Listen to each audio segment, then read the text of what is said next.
May ibabahagi po akong kwento na nabanggit sa akin ni Lola nitong nakaraan lang. Nangyari daw po ito noong panahon ng martial law. Umalis daw sina Lola noon sa bansa at nagpunta sa Hawaii. Doon sila nanirahan for almost 30 years. Bumalik lang sila dito nung si Erap na yung presidente. Dito na nakapag-asawa si Mama at dito na rin kami pinanganak. Pero itong kwentong kababalaghan ni Lola ay sa Hawaii naganap.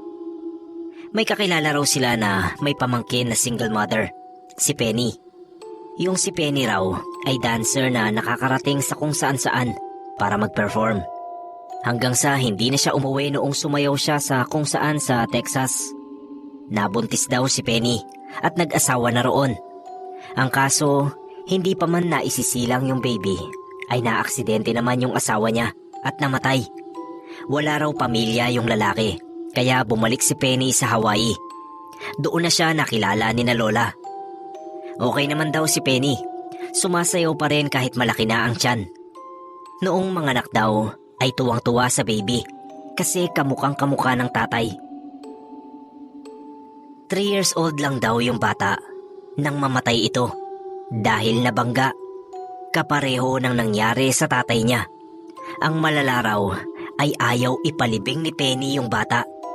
Handa raw magbayad ng malaking halaga si Penny kung sino man ang makakabuhay uli sa anak niya. Nireklamo raw si Penny ng mga kalapitbahay kasi nangangamoy na yung anak niya. Pero ang nakakamangha raw, sabi ni Lola, ay may mga pumupunta nga na sumusubok buhayin yung bata. Straight from Hollywood horror movie raw yung mga eksena talaga. Nakikita pa naman ni na Lola yung mga ganap. Kasi kakilala nga niya yung mga tita ni Penny. Magkalapit lang din yung bahay nila. Walking distance at lagi nga nilang pinupuntahan si Penny. Kasi curious din sila.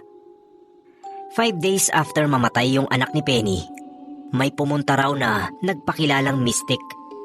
That time daw ay sobrang baho na nung bata. Kaya hindi na pumupunta si na Lola. Madaling-madali na si Penny na mabuhay yung anak niya. Kasi pupuntahan na siya ng pulis at ng health department. Tinatabi pa raw sa pagtulog yung bata. Tapos pinapaliguan pa. Nakabalot daw sa plastic kasi nilalangaw na. Pero si Penny naninindigan pa rin na mabubuhay yung bata. Ayon daw sa kwento ng mga tita ni Penny, may tinapat daw na powder yung mystic sa ilong ng bata. Pagkatapos ay may pinatak na malapot na likido sa bibig nito. Ilang segundo daw ang nagdaan at biglang gumalaw yung leeg ng bata. Para daw lilingon sa kaliwa o kanan. Bumuka pa raw yung bibig, tapos may narinig na tunog sa lalamunan. Saglit na saglit lang daw yon. Kisap mata lang. Pero sapat na para lalong umasa si Penny na mabubuhay yung anak niya. Inagaw raw ni Penny yung powder at liquid doon sa mystic at halos ibuhos lahat sa bata. Nagkagulo na raw noon. Nag-agawan daw yung dalawa hanggang sa matabig yung himlayan ng bata at nabiyak yung katawan.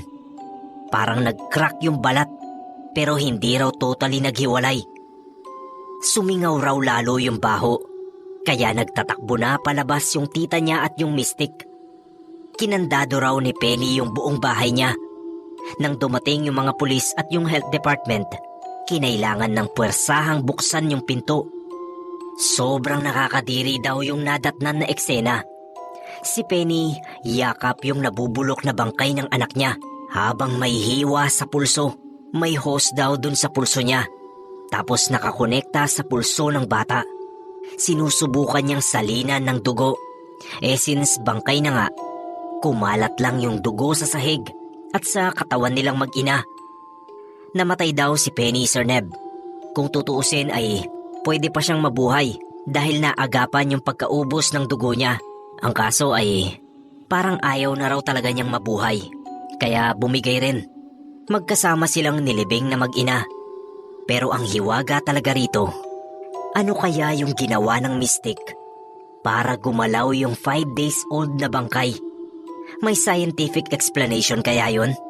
Pwede siguro kung kamamatay lang. Pero yung 5 araw ng patay, Nakakapagtaka talaga.